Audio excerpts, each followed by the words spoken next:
예, 오늘 함께 나누실 하나님의 말씀은 인격적 관계라는 제목으로 함께 은혜 나누도록 하겠습니다. 여러분 삶 속에 히어로는 누구십니까? 히어로와 빌런을 나누는 것은 한 끗 차이라고 합니다.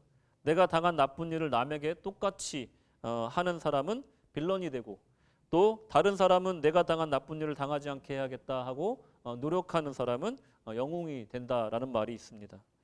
군대 생활을 하다 보면요, 내가 정말로 나중에 고참이 되면 내 후임들 괴롭히지 않고 잘해줘야지 하는 사람들이 꼭 나중에 가서 자기 고참하고 똑같이 후임을 괴롭히는 경우가 있습니다. 여러분 혹시 찔리시는 분들 계십니까?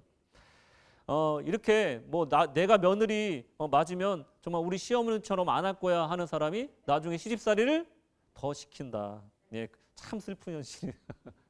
여러분, 근데 이걸 끊어버리고 내가 당한 일을 다른 사람한테 당하지 않게 하는 그 사람은 그 순간 빌런이 아니라 악인이 아니라 영웅이 된다라는 그 얘기예요. 그러니까 여러분 기억 속의 영웅은 누구십니까? 내가 고난에 처했을 때, 내가 정말 약한 상태에 있을 때 나를 돕고 내가 어려운 일 당하지 않게끔 나를 보호해줬던 그 사람이 누굽니까? 저는 상대를 긍휼히 여기고 또 존귀하게 여기는 마음으로 사람을 대하다 보면 그 사람이 누군가의 기억 속에서 영웅이 된다라고 생각합니다. 사람은 누구나 그런 시절이 있습니다. 날카롭고 여유가 없던 나를, 또는 소외되거나 스스로 고립되었던 나를 여전히 인격적으로 존중하고 지지해주던 사람을 우리는 평생 잊지 못합니다. 인간을 규정하는 여러 가지 기준이 있겠지만 최근 5월 15일 날 교황은 인간의 정의에 대해서 규정을 했습니다. 인간을 생각하면 보통 지적 능력이나 노동 능력, 창작 능력을 가지고 인간을 구분한다고 생각하지만 사실은 이제 AI 시대가 되면서 인간보다 더 노동을 잘하고 인간보다 더 창작을 잘하는 그런 AI가 지금 활동을 하는 시기를 맞이했습니다. 이런 시기에 사람이란 존재는 도대체 어떻게 규정할 수 있는가라는 질문을 우리가 맞이하게 된 것이죠. 그래서 교황청에선 이렇게 발표를 했습니다.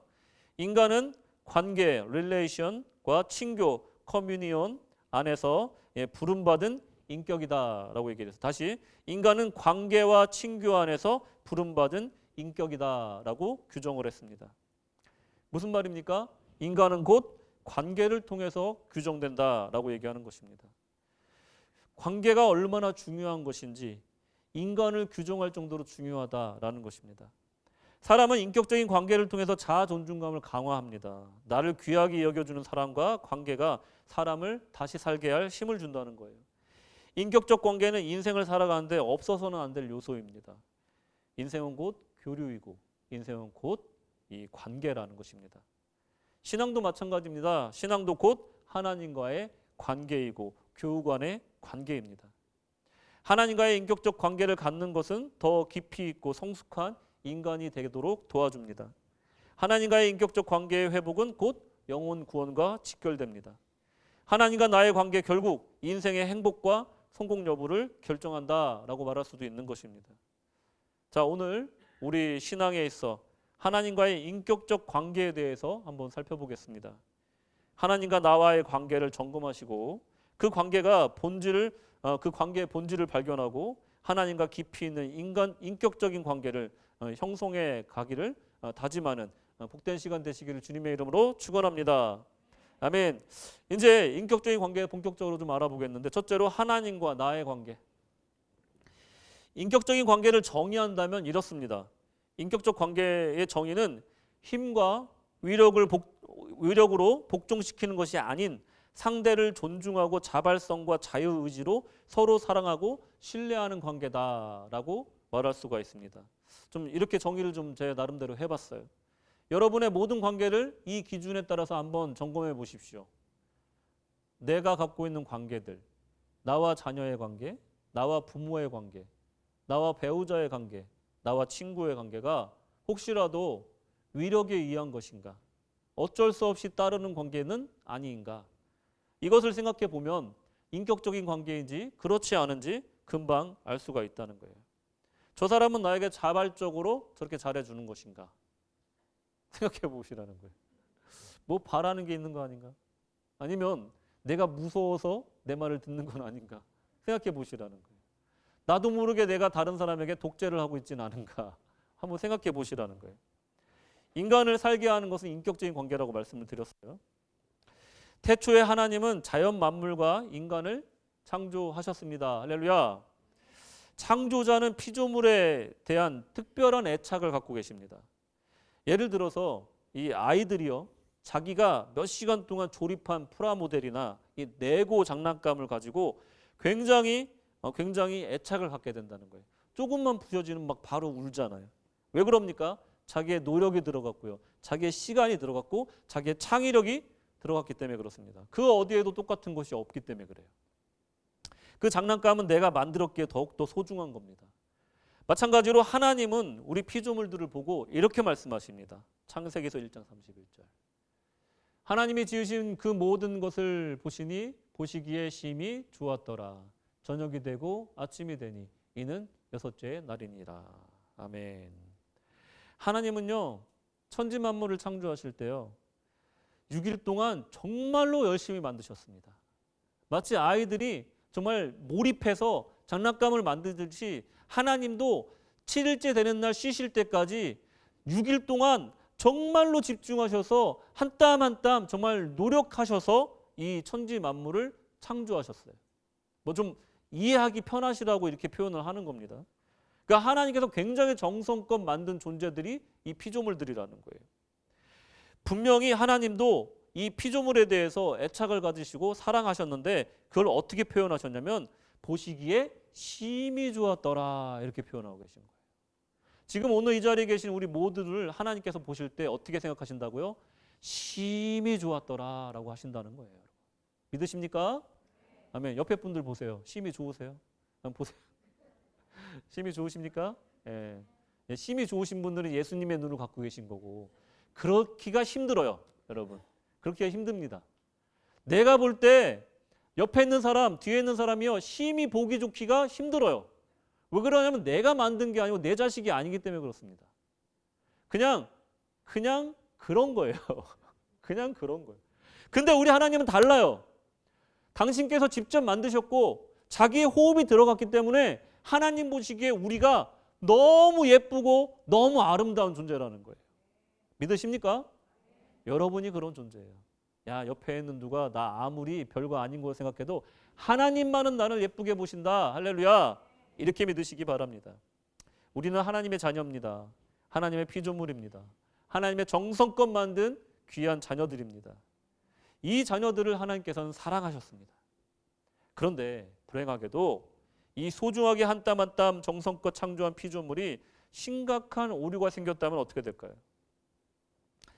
여기서 창조자의 마음을 우리가 좀 들여다볼 수가 있는데, 아이들도요, 어렸을 때부터 오랫동안 함께했던 애착 인형이나 장난감을 쉽게 버리질 못해요. 제가 얼마 전에 뭐 이제 데이빗을 데리고 있었는데 며칠 같이 살았어요. 아기가 나와서. 그러면서 이제 라온이가 이 데이빗을 막 목욕도 시켜주고 밥도 먹이고 잘하더라고요. 이제 외동아들인데 나름 잘하네. 그러다가 결정적으로 이 둘의 관계가 파국에 이르는 게 있었어요. 그게 뭐였냐면 학교를 가려고 했더니 데이빗이 자기가 좋아하는 장난감을 갖고 놀고 있는 거야. 역시 외동아들. 자, 그래서 막 너무 심각하게 얘기는, 아빠 저거는 제가 제일 좋아하는 장난감이라서 안 돼요. 이렇게 그러면서 관계가 완전히 무너졌습니다. 자, 여러분, 아이들에게는요, 이렇게 애착하는 어떤 장난감이 있고요, 자기가 정말 소중히 여기는 무엇인가가 있는 거예요. 그것은 누구에게도 주고 싶지가 않아요. 그게 설령 한쪽 팔이 없어도, 눈알이 하나 없어졌어도 나에게는 여전히 소중한 친구라는 거예요. 우리 창조자 하나님은 어땠을까요? 아담은 하나님이 주신 풍성한 양식과 윤택한 이 에덴 동산 속에서 행복하게 살다가 어느 날 갑자기 죄로 타락하게 됩니다. 이 지금의 인류는 이 아담의 유전 아래 있는 것이죠. 이것은 마찬가지로 어떤 것이냐면 우리 가문에 대대로 이 유전되고 있는 많은 병의 유전자를 이 젊을 땐 잘 몰라요. 근데 부모님이 나이 드시고 아프시면 그때부터 또 돌아가실 때 되면 그때 알게 돼요. 아, 이런 병들이 유전되고 있구나. 그리고 내가 늙어서 약해졌을 때 비로소 알게 되는 거예요. 아, 이게 우리 가문의 대대로 흐르는 이 유전된 병이구나 하고 깨닫게 된다는 거예요. 마찬가지로 우리가 영적인 큰 결함이나 또 잠복해 있는 그 죄악의 습성을 우리가 못 느끼고 살아갈 뿐이라는 거예요. 분명한 것은 아담 이후로 인간은 고장났습니다. 아담이 죄를 짓기 전에 모습을 우리가 알 수 없다 보니까 너무나 자연스럽게 이 비정상적인 영적 상태를 그냥 받아들이고 인식하지 못하고 살 뿐이에요. 고장난 거예요. 하나님은 우리가 치명적인 오류와 문제를 갖게 되었을 때 어떻게 우리를 대하셨는가? 하나님은 여전히 우리를 인격적으로 대하셨다는 겁니다. 이게 놀라운 은혜예요.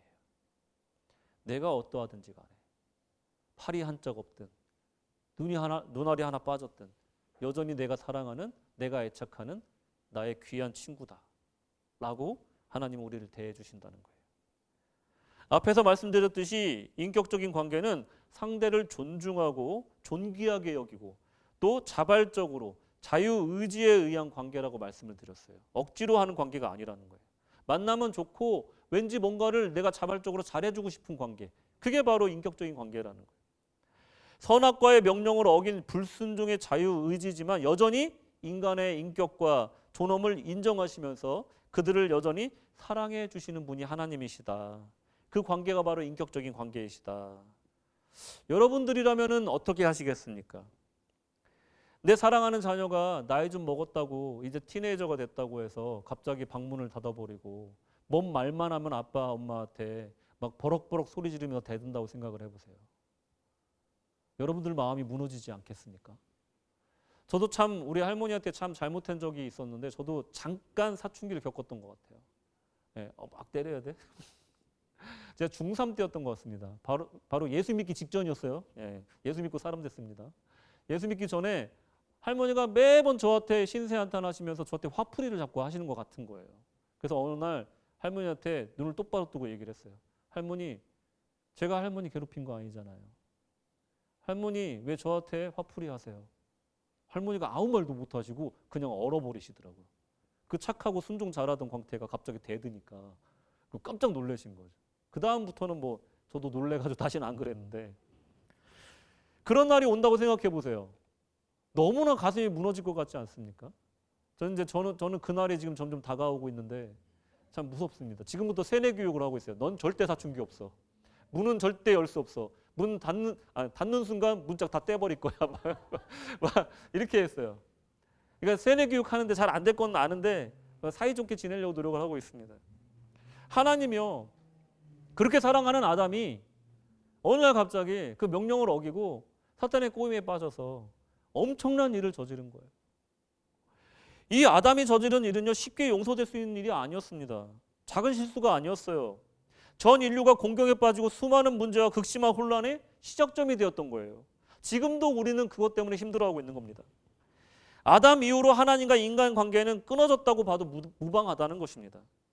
그 누구도 하나님과의 인격적인 관계를 맺지 않았고 각각 제 길로 가고 자기 소견에 옳은 대로 살아가며 바벨을 건축하고 문명을 건설하고 전쟁하고 서로 죽이며 그것을 정당화하며 살아가는 역사가 계속 이어지게 됐다는 거예요.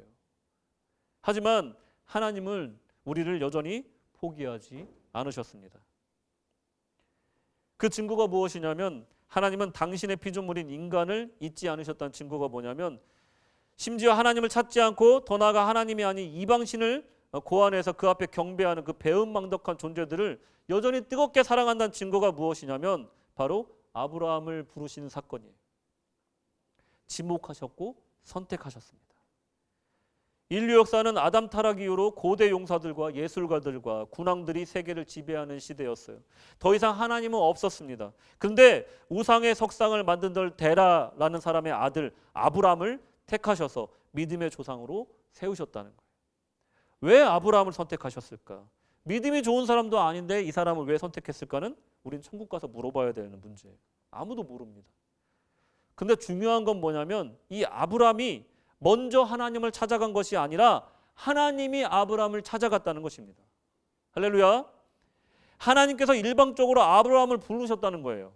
그것이 바로 은혜이고 이후로 모든 사람들이 이런 동일한 방식으로 부름을 받는다는 것입니다.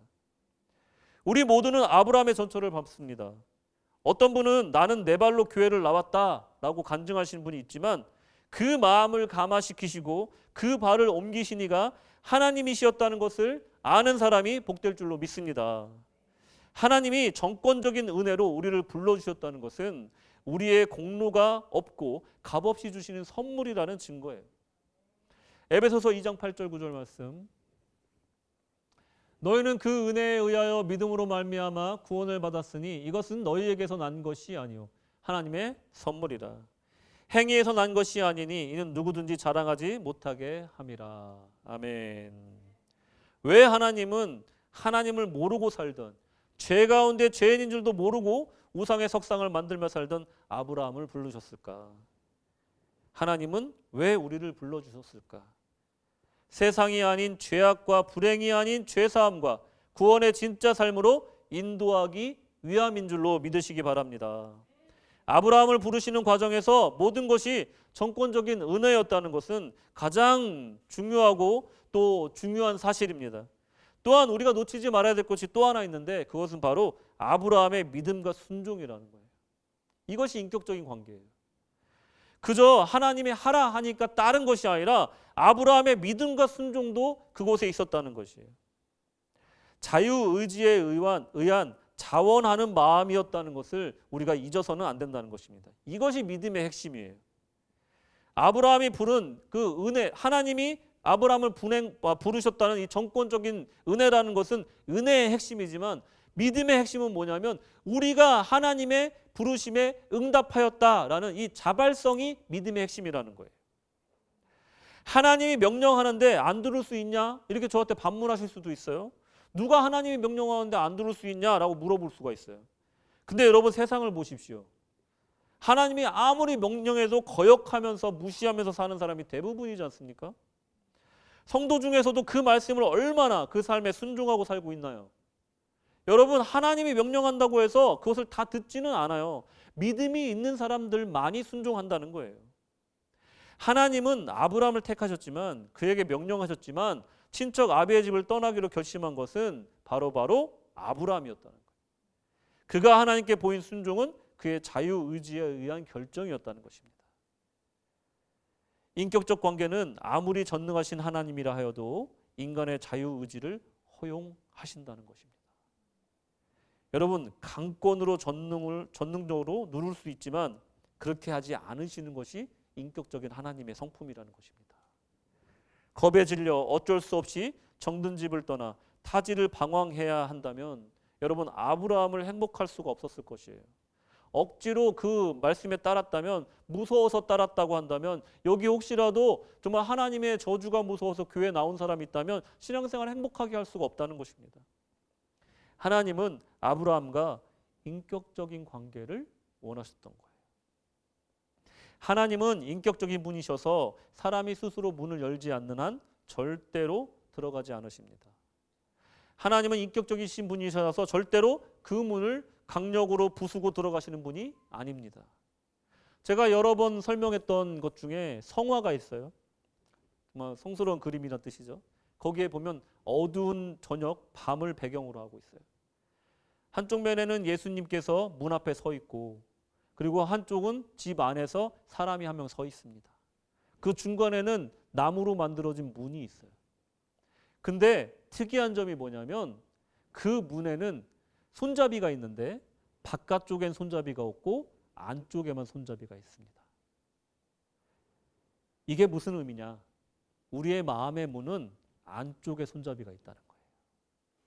아무리 전지전능하신 하나님도 그 마음의 문을 부수고 들어오진 않으신다는 거예요. 우리가 마음 문을 열었을 때 그때서야 우리의 초청을 받으셔서 우리 마음속으로 들어오시는 인격적인 주님. 그게 바로 하나님이시라는 거예요. 하나님의 부르심은 오늘날 모든 사람에게 향해 있지만 모든 사람이 그분의 부르심에 응답하는 것은 아닙니다. 믿기로 결정하고 그 마음에 하나님을 기꺼이 영접하고 그의 아들 예수 그리스도를 구주로 영접하는 사람들만이 그 풍성한 하나님과의 인격적인 관계를 경험할 수 있게 됩니다. 두 번째로 그렇다면 하나님은 자신의 명령을 따르지 않는 사람들은 그럼 어떻게 할까? 명령하고 부르고 하는데 아무도 순종하지 않으면 하나님은 그냥 쿨하게 지나가고 상관하지 않으실까요? 정답부터 말씀드리면 아닙니다. 그렇게 하지 않으십니다. 그럼 어떻게 하실까요? 여러분들은 불의를 보면 어떻게 하십니까? 여러분들 불의를 보면 어떻게 하세요? 예. 그냥 지나가시죠. 예. 하나님은 불의를 보시면 우리처럼 그냥 지나가지 않으십니다. 절대로 용납하지 않으십니다. 공의의 하나님이시기 때문에 그래요. 이게 바로 하나님의 인격적인 성품 중에 하나인 거예요. 로마서 1장 18절 하나님의 진노가 불의로 진리를 막는 사람들의 모든 경건하지 않음과 불의에 대하여 하늘로부터 나타나나니. 분명히 불의를 보시면 하나님의 진노는 나타나요. 하나님은 분명 죄를 미워하십니다. 하나님은 죄와 불의를 보고 지나치시는 분이 아니에요. 죄 지으신 분들 조심하십시오. 하나님 그냥 지나가지 않습니다. 빨리 회개하세요.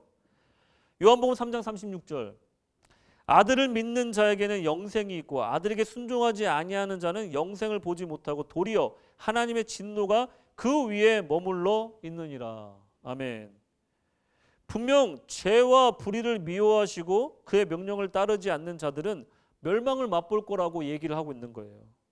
세상은 하나님 없이 잘 돌아가는 것 같지만 사실은 하나님은 불의와 죄악을 향해서 지금도 진노하고 계십니다. 출애굽기 22장 너는 과부나 고아를 해롭게 하지 말라. 내가 만일 그들을 해롭게 함으로 그들이 내게 부르짖으면 내가 반드시 그 부르짖음을 들으리라. 나의 노가 맹렬함으로 내가 칼로 너희를 죽이리니 너희 아내는 과부가 되고 너희 자녀는 고아가 되리라. 아멘. 무서운 말씀이에요. 누군가 약한 자를 압제하거나 악을 행하는 자가 있으면 하나님의 맹렬한 진노가 그에게 임할 거라는 것입니다. 하나님은 근데 오래 참으셔요. 자비로우신 분입니다. 그래서 이 진노가 즉시 임하지 않을 뿐입니다. 언젠가는 심판하신다는 거예요. 이 점에 하나님의 인격적인 특징이 또 하나 나타나는 것이에요. 하나님은 비인격적인 방식으로 이 진노를 바라지 않으신다는 겁니다. 자비로운 방식, 그리고 분명한 의도와 공명정대한 방식으로 의를 실현하신다는 것입니다. 만약에 기독교의 이름을 걸고 폭력을 부추기거나 상대를 무자비하게 혐오하고 공격하는 것은 그런 모습들이 있다면 하나님의 성품과는 전혀 무관한 이방신의 특징이라는 것을 여러분 분별할 줄 아셔야 됩니다. 우리가 흔히 아는 신은 어떤 모습입니까? 여러분들이 아는 신의 모습은 어떻습니까? 우리가 아는 그 신, 예를 들어서 바다를 주관하는 뭐가 있죠? 네? 아유 유식하시네요. 예, 포세이돈.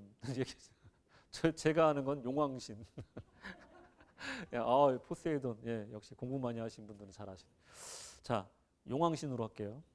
바다를 주관하는 이 용왕신의 진노를 잠재우는 방법이 뭐가 있을까요? 예? 심청이 나왔어요. 정답. 예. 공양미 300석으로 심청이를 인당수에 던져야 됩니다. 이게 이방신들이에요. 심청이 이전과 이후 정기적으로 죄 없는 처자가 각자의 절박한 이유로 임당수에 뛰어들어서 목숨을 잃어야만 용왕신의 진노를 누그러뜨릴 수 있는 겁니다. 이게 농담 같지만요. 하나님의 성품과 이방신의 차이가 여기서 나는 거예요. 자, 유식한 분들을 위해서 그리스 로마 신화에 보면요. 트로이 전쟁이 나와요. 그리스군이 트로이군이 헬렌 왕비를 이제 납치해 갔어요. 트로이로. 그래서 그리스군이 분노해서 이 트로이로 원정을 떠납니다. 그런데 배를 띄우는데 이제 포세이돈 나오는 거예요. 포세이돈이 진노하여서 그들을 통과시키지 않습니다.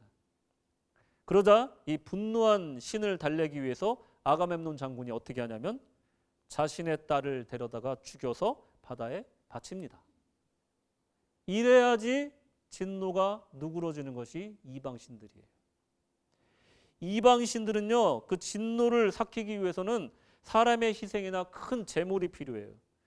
그리스와 같은 고대 신은요, 할리우드 스타들 같이 기행과 불륜을 저지르고 서로 싸우는 이 심술맞고 변덕스러운 캐릭터로 그릴 때가 많아요. 사람들은 이런 모습을 굉장히 인간적이다 하면서 좋아하는 사람도 있지만 분명한 것은 이것은 올바른 신의 모습이 아니다. 우리가 알고 있는 신의 모습은 아닌 거예요. 하나님은 인격적이신 분이십니다. 무지하고 비이성적인 존재가 아닌 거예요. 불의한 존재가 아닌 거예요. 선하신 분이에요. 우리 인간이 일부 지닌 존귀함과 고귀한 성품도 결국은 하나님의 거룩한 파편이라는 것입니다. 우리가 잠시라도 선할 수 있고 의로울 수 있는 이유는 하나님의 형상을 따라 지음받았기 때문이라는 걸 우리가 알지 않습니까? 존귀하신 하나님은 인간 재물을 요구하시는 대신 어떻게 하셨습니까? 자신이 스스로 재물이 되어주셨어요. 하나님이 잘못한 것도 없으신데 피를 흘리셨어요. 자신이 잘못한 것도 없는데 대신해서 죽어주셨어요. 그것이 바로 하나님의 방식인 것입니다.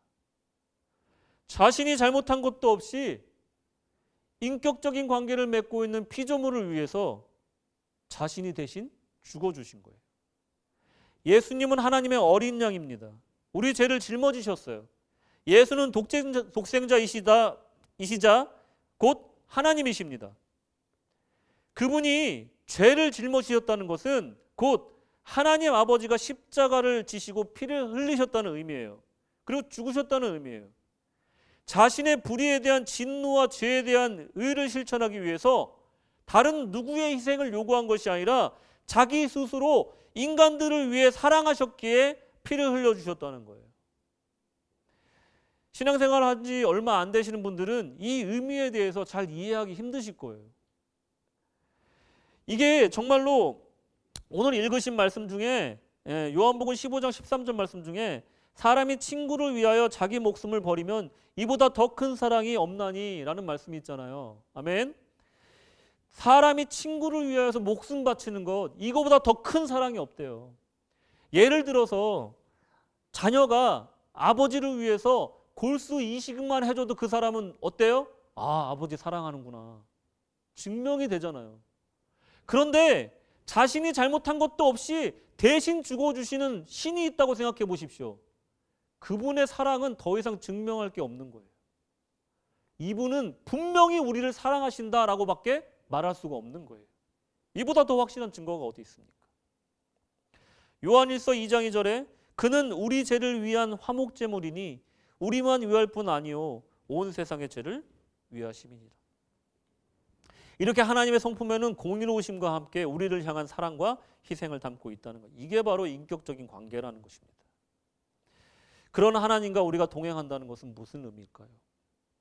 우리 또한 인격적인 관계로 나아가야 한다는 것을 의미합니다. 모든 문제는요, 사람을 무시할 때 생겨요. 상대방을 인격적으로 대하지 않을 때 모든 문제가 생기는 거예요. 그 사람을 내 필요에 따라서 이용할 때 문제가 생기는 거예요. 내가 바라는 것을 안 해준다고 아쉬워할 때 문제가 생기는 거예요. 그런데 하나님이 우리를 대하듯이 인격적으로 모든 사람을 대해요. 심지어 나를 손가락질하고 미워하는 사람조차도 내가 그 사람을 악마화하지 않고 오죽하면 그러겠는가 하면서 그 사람을 여전히 존귀한 사람을 여긴다면 그 관계는 회복될 가능성이 있는 거예요. 우리가 계명을 지키는 이유가 뭡니까? 요한복음 15장 10절에 보시면 내가 아버지의 계명을 지켜 그 사랑 안에 거하는 것 같이 너희도 내 계명을 지키면 내 사랑 안에 거하리라. 아멘.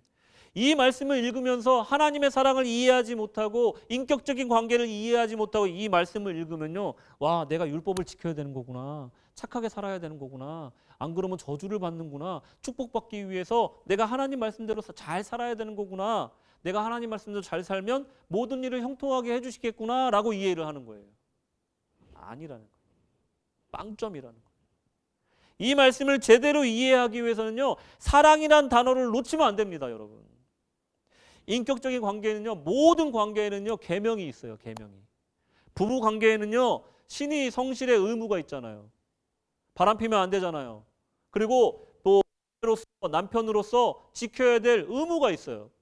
그 신뢰를 유지할 의무가 있는 거예요. 왜 그렇습니까?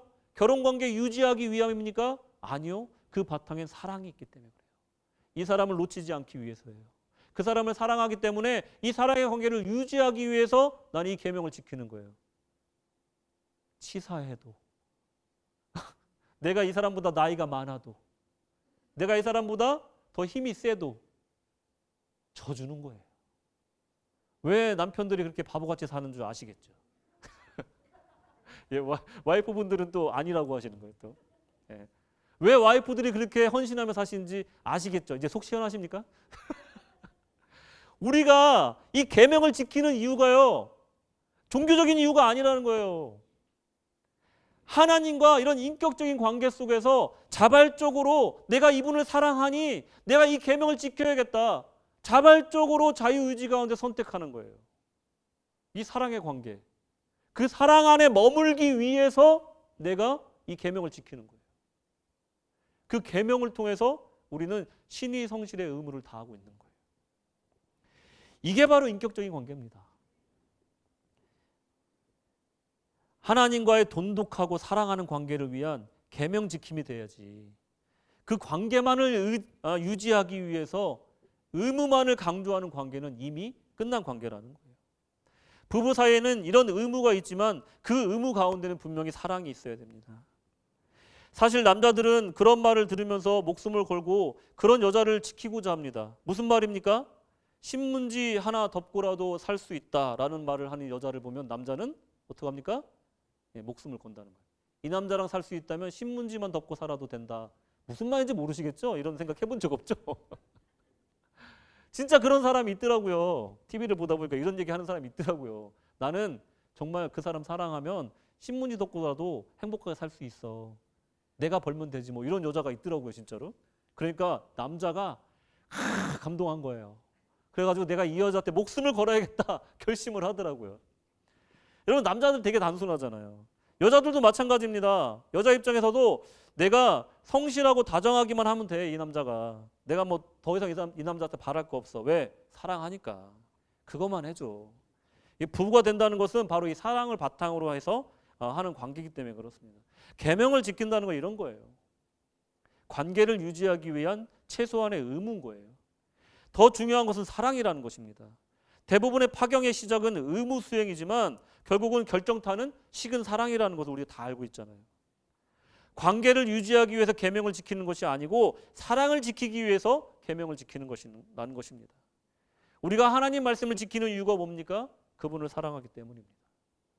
하나님이 나를 떠나실까 봐 교회 나오고 신앙생활하는 것이 아니라 하나님을 사랑해서 그분을 만나고 동행하기 위해서 예배의 자리로, 개인적인 교제의 자리로 우리가 나아가는 것이라는 겁니다. 우리 뭐 신앙생활 얼마 안 되신 분들은 이런 것들을 배워 나가는 것이 신앙생활이라는 것을 명심하시면 되겠습니다. 너무 종교적이고 율법적인 것에 마음을 뺏기지 마십시오. 하나님과 인격적인 관계를 갖는다는 것은 그분을 개인적으로 만나고 그분을 가장 존귀하게 여기는 것입니다. 내 인생에서 가장 중요한 분으로 인정하고 고백하는 것이 바로 신앙생활이라는 것을 여러분 꼭 기억하시기 바랍니다. 그분의 진노하심 때문에 두려워서 하는 것이 신앙생활이 아니다. 자발적이고 기꺼이 하는 마음으로 그분을 섬기는 것이 신앙생활이다. 자, 세 번째로 사귐과 누림과 기쁨.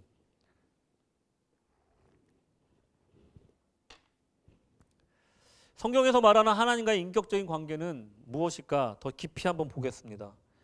철학자 마르틴 부버는 인간관계에는 두 가지가 있다라고 얘기를 했습니다. 나와 그것, I, it. 나와 너, 너우죠? 너우는 이제 you죠. 이제 오래된 영어 표현으로 너우가 you예요. 그래서 I, you의 관계. 이 두 가지 관계가 있다라고 얘기를 합니다. 나와 그것의 관계는 상대방을 나의 필요나 목적을 위한 도구 혹은 관찰 대상으로 대하는 이 실용적, 기능적 관계를 말합니다. 그러니까 물건을 사고 파는 거래 관계, 직무상으로 대하는 관계를 말하는 거예요. 자, 다음으로 나와 너의 관계는 뭐냐면 상대방을 나와 동등한 주체로 인정하고 영혼과 마음으로 깊이 연결되는 관계. 이것이 바로 이제 우리가 말하고 있는 인격적인 관계의 본질인 것이죠. 생각해 보세요. 직장 생활 하다 보면요. 손발이 착착착 맞는 사람이 있어요. 그래서 일할 때는 너무나 좋은 사람이 있어요. 근데 이 사람하고 특별히 밥을 먹거나 커피를 마시거나 아니면 일 끝나고 나서 연락할 일이 별로 없는 사람이 있어요. 그런데 반면에 뭐 일은 모르겠고 직장 생활 하는데 위안이 되는 사람이 있어요. 내가 어렵고 힘든 직장 생활에서 저 사람이 항상 옆에 있어서 좋은 사람이 있어요. 그리고 일 끝나고서도 종종 연락하고 주말에도 가끔 만나서 뭐 어디 뭐 가서 커피 마시고 하는 그런 직장 동료가 있다고 생각해 보세요. 어떤 게 인격적인 관계입니까? 후자겠죠. 오늘 읽으신 본문에서는 이 관계에 대한 이 두 가지 위치를 제시합니다. 그건 뭐냐면 요한복음 15장 8절 너희가 열매를 많이 맺으면 내 아버지께 영광을 받으실 것이요 너희는 뭐가 된다고요? 내 제자가 되리라. 제자에 대해서 얘기를 하고 있어요. 첫 번째 제자에 대해서 얘기하고 있어요. 그러니까 현대교회에서 성도들의 주님과의 갖는 이 관계에서 가장 이상적인 관계를 흔히 이 제자로 설정할 때가 많이 있어요. 제자의 조건이 무엇입니까? 마태복음 16장 24절 이에 예수께서 제자들에게 이르시되 누구든지 나를 따라오려거든 자기를 부인하고 자기 십자가를 지고 나를 따를 것이니라. 아멘. 첫째 뭐예요? 자기 부인 그리고 십자가를 지고 따라와라. 이 두 가지가 있어요. 너무 어렵지 않습니까? 제자가 되는 거. 그러니까 오늘 본문 8절에서 뭐라고 얘기하냐면 쉽게 얘기해서 열매 맺는 자가 내 제자다. 궁극적으로 하나님께 영광 돌리는 자가 내 제자다라고 규정을 하고 있어요. 제자는 뭐라고 생각하십니까? 어떤 느낌이 드세요? 이런 규정하는 거, 이 정의에 대해서 어떻게 생각하세요? 제자란 하나님 나라를 위한 사역, 선교, 목회와 같은 이 직무와 관련이 되어 있다는 거예요. 충성된 자들을 제자라고 하는 거예요. 제자가 되기 위해서는 자기를 부인하고 철저하게 주를 위해 헌신해야 되는데 목숨을 걸어야 된다는 이 사명감과 충성심이 강한 사람, 그 사람들을 제자라고 얘기를 해요. 열매 맺는 사람들이에요. 뭔가 결실이 있어야 되는 거예요. 그런데 제자 중에서도요 두 가지 부류가 있어요. 아까 말씀드린 정말로 충성되고 정말로 사명감이 넘치는 제자가 있는가 하면 뭐 웬만하면 다 그렇지만 그 중에서도 특히 주님이 언급하시는 내 사랑하는 제자 요한이라고 하시는 그 사랑하는 제자가 또 있다는 거예요. 그러니까 우리가 직장 생활하면서 그런 일들을 겪잖아요. 근데 이 두 관계의 차이점은요 인격적인 교류가 있느냐 없느냐예요. 이 신앙생활도 마찬가지입니다. 여러분 교회에서 이렇게 예배 드리잖아요. 옆에 분들 또 볼까요? 한번 더 볼까요? 친하세요? 친하십니까? 네. 친하다고 말할 수 있어요? 몇몇 분들은 말할 수 있잖아요. 근데 여러분 확실한 사실은 뭐냐면요. 이렇게 와서 주일날만 나와서 같이 예배 드린다고 해서 다 친한 사람들이 아니더라는 거예요. 그러면 어떤 사람이 친한 사람이냐? 따로 빨간 고추 가서 밥 먹어야 돼요. 빨간 고추가 나한테 광고비 좀 줘야 되겠는데. 여러분 카페 가서 같이 커피라도 한 잔 마셔야 돼요. 시골집 가가지고 청국장이라도 하나 나눠 먹어야지 그때부터 제가 광고해드렸습니다. 친해지는 거예요. 여러분 청국장 맛있어요. 자, 이래야 친해지는 겁니다. 여러분. 예? 별로 안 친하던 사람도 교회도 왔다 갔다 했던 사람들이 결국은 같이 밥을 먹고 같이 시간을 보내고 개인적인 교류가 있어야지만 친해지는 거예요. 더 친해지려면 어떻게 돼요? 어려울 때 같이 기도 제목 나누고 같이 손잡고 기도했을 때 응답받으면 그 관계는 영적인 관계가 되는 겁니다. 제일 좋은 교제가 되는 거예요. 결국 인격적인 관계를 위해서는 뭐가 필요합니까? 이런 사귐의 시간이 필요하다는 거예요. 사귐의 시간. 그냥 만남의 시간이 아니라 만나서 끝나는 것이 아니라 사귐의 시간이 필요하다는 거예요. 자, 이 사귐의 시간이 깊어지면 뭐가 되는 줄 아십니까? 또 이제 그 사람이 주로 가는 곳, 그 사람이 일하는 곳, 또 개인적으로 친하지 않으면 알지 못하는 영역을 우리가 공유하게 되는데 이걸 뭐라고 하냐면 사귐이 깊어지면 누림으로 이어진다라는 거예요. 누림으로. 뭐 연애하신 분들은 다 아시겠지만 처음에 모르던 남이 만나서 그 사람에 대해서 호감을 갖게 되고 나중에 사귀게 되었을 때 그 사람이 하는 취미 생활이나 아니면 남는 시간에 하는 일들을 같이 공유하게 되는 거예요. 그게 바로 누림이 되는 거예요. 그러니까 사귐에서 끝나면 안 된다는 거예요. 만남에서 끝나면 안 되는 거예요. 만났으면 사귀어야 되고 사귀었으면 누리는 단계까지 가야 그것이 바로 신앙생활이라는 거예요. 여러분 결혼해서 가정을 이룬 부부들 간에도요 안 친한 사람들 많습니다. 여러분 뭐 어쩔 수 없이 결혼하신 분들도 있고 그래가지고 부부가 안 친한 부부가 있더라고요. 제가 부부 상담을 하다 보니까 남편에 대해서 잘 몰라요. 남편이 뭘 좋아하는지 또 아내가 뭘 좋아하는지를 모르는 부부가 있더라고요. 거기는 사귐이 없기 때문에 그래요. 그리고 누림이 없기 때문에 그 관계가 깊어지지 않고 그냥 애기 낳고 그냥 가정 꾸리고 살기만 하는 거예요. 그 관계가 깊어지지 않는 겁니다. 요한일서 1장 3절 우리가 보고 들은 바를 너희에게도 전함은 너희로 우리와 사귐이 있게 하려 함이니 우리의 사귐은 아버지와 그의 아들 예수 그리스도와 더불어 누림이라 말씀하고 계시잖아요. 사귐으로 누림으로 나가야 된다는 거예요. 하나님과 사귐의 시간을 여러분 가지십시오. 아멘. 일어나서 첫 시간 드리는 것을 다른 시간, 분주한 시간 드리는 것에 아깝게 여기지 마세요. 하나님과 드리는 그 시간을 10분이든 20분이든 드리는 것을 함께 시간을 보내고 사귀는 것을 또 그것을 누리는 것을 아깝게 여기지 마시라는 거예요. 그 10분이 돼도 좋고 5분이 돼도 좋은 거예요. 집중하시라는 거예요. 그렇게 되면 여러분의 삶 속에서 하나님 아버지와 그리스도 예수의 풍성함을 누리게 되는 현상이 나타난다는 거예요. 제가 아는 이제 집사님이 계신데 그분은 이제 영주권 따는 과정을 간증을 들은 적이 있어요. 이제 여자분 한 분이서 아들 둘을 키우면서 이제 영문학 박사 학위 공부를 하면서 이제 아이스크림 공장에서 일을 하셨어요. 그때 영주권이 없는 상태였어요. 근데 그 공장에는 한국인 부부가 있었는데 그 사장이 호주 할머니였어요. 근데 그 호주 할머니 옆에 붙어서 정말 입에 혀처럼 한국 음식도 해다 드리고 막 뭐 심부름 다 해드리고 하면서 이 부부가 뭐 물론 나쁜 건 아닙니다. 영주권을 받기 위해서 최선을 다해서 그 할머니를 섬겼어요. 근데 어느 날 갑자기 그 할머니 사장님이 이 집사님을 부른 거예요. 너 아침마다 회사 앞에 서서 뭐 하는 거냐 이렇게 물어본 거예요. 나 니네 회사 축복해 주면서 기도했어 라고 얘기를 한 거예요. 왜 그런 기도를 시작했나 물어봤더니 너무 힘든 거예요. 호주 생활하면서 애 키우면서 공부하면서 거기다가 일까지 하면서 거의 잠을 못 자면서 이렇게 사는 게 너무 고달팠대요. 그래서 아침에 일어나서 하나님께 기도하는데 자기도 모르게 그날은 오랫동안 하나님과 교제의 시간, 사귐의 시간을 가졌던 거예요. 그러면서 음성이 들리기를 불평불만하지 말고 네가 있는 그 자리에서 축복해줘라 하는 음성을 들었다는 거예요.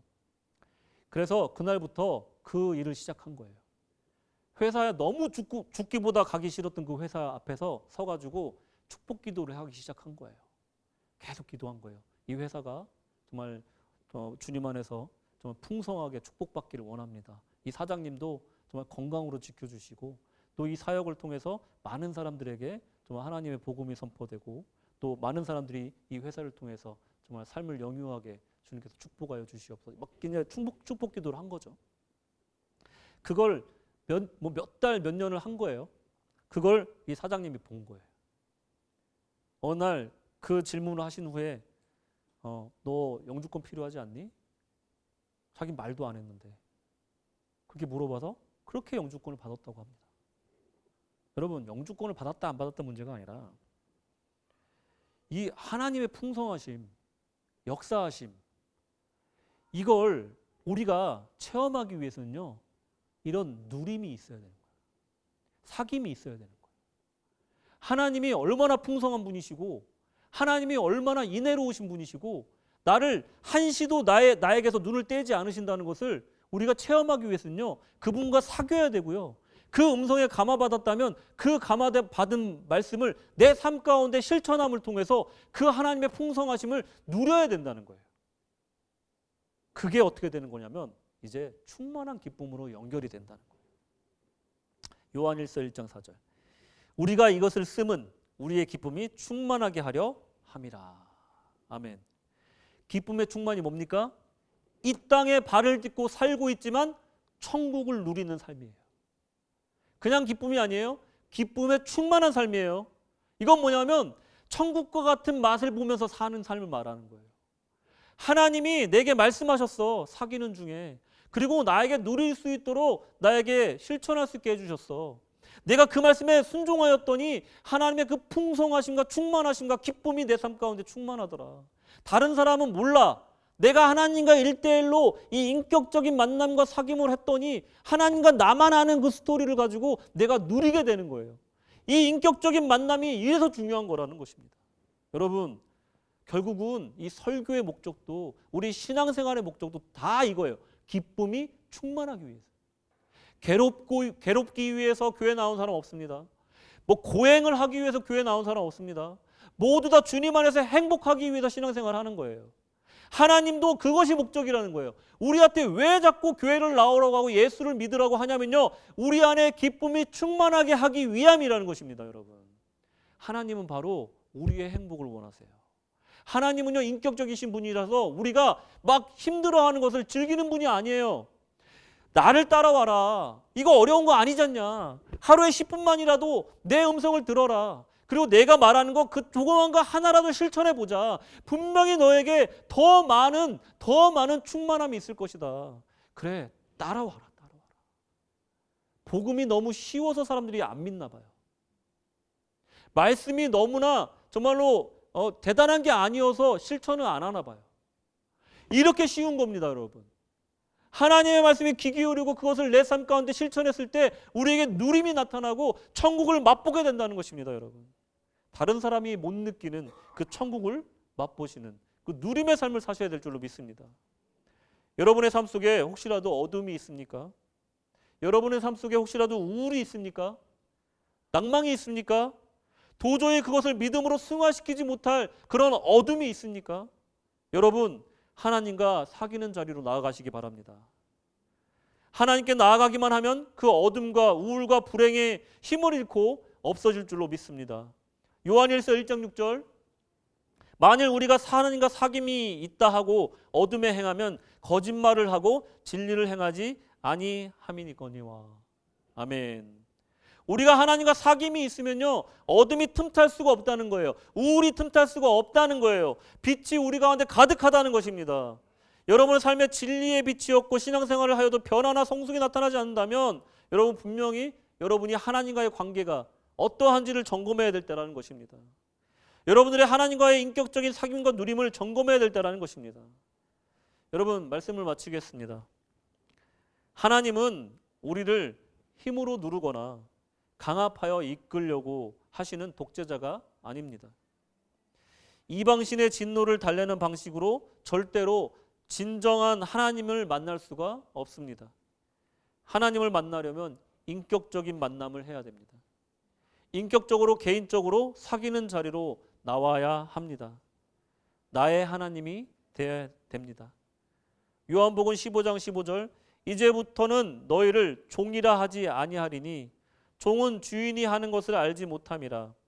너희는 친구라 하였노니 내가 내 아버지께 들은 것을 다 너희에게 알게 하였음이라. 아멘. 제자도 좋아요. 뭐 잘 믿는 신자도 좋습니다. 하지만 우리 주님이 우리와 원하는 관계는 친구 사이입니다. 종이 아니라 기쁨과 슬픔을 함께하는 친구 말입니다. 내가 잘못 가고 있을 때 우리를 따끔하게 혼내켜 주시기도 하고, 그렇다고 해서 내가 힘들 때 나 몰라라 하시는 분이 아니라 그 어떤 희생을 치러서라도 나를 보호하시고 나를 구해내시는 신실하신 의리 넘치는 친구, 그분이 바로 우리 주님이시라는 것입니다. 오늘부터 여러분 아침에 그 친구를 만나보시기 바랍니다. 제일 먼저 찾아 제일 먼저 대화를 나눠보시기 바랍니다. 그리고 동행하시며 사귀고 누려보시기 바랍니다. 천국을 맛보시기 바랍니다. 더 이상 종이 아닌 두려운 존재가 아닌 내게 가장 의지가 되고 가장 신뢰가 되는 존재가 바로 하나님, 나의 친구가 되시기를 바랍니다.